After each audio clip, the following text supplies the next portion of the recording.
අපේ පක්ෂයේ හොරණ සංවිධායකතුමා ගැන වරින් වර කියවෙනවා මං සම්බන්ධයෙන්ුත් ඒවට ඈඳලා කියවෙනවා ඒ නිසා මම එයා අත්අඩංගුවට ගැනීමට හේතුණු වාර්තාව පොඩ්ඩක් ගෙන්න ගත්තා. ඒකේ තියෙනවා මෙන්න මේම චෝදනාවක්. 2024 වර්ෂයේ ඩුබායි රාජ්‍යයේදී කෝටි 10ක මුදලක් අල්ලසක් වශයෙන් ලබාගෙන ඇතැයි සහ ඒ මුදල් වලින් වාහන සහ දේපල මිලදීගෙන ඇතැයි 2025 3යි 4 වන දින නිර්නාමිකව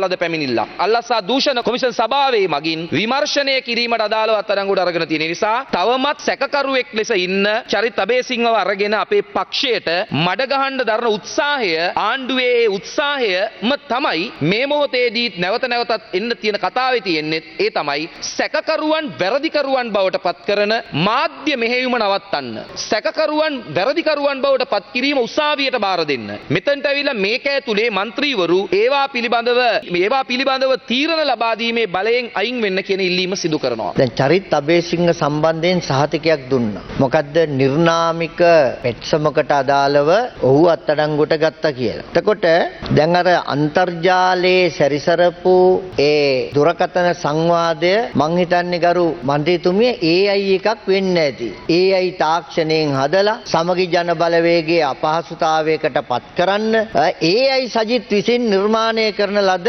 AI සංවාදයක් නේ. AI එහෙම කරන්නේ කියලා මන්ත්‍රීතුමා අපෙන් අහනවා. ගරු මන්ත්‍රීතුමා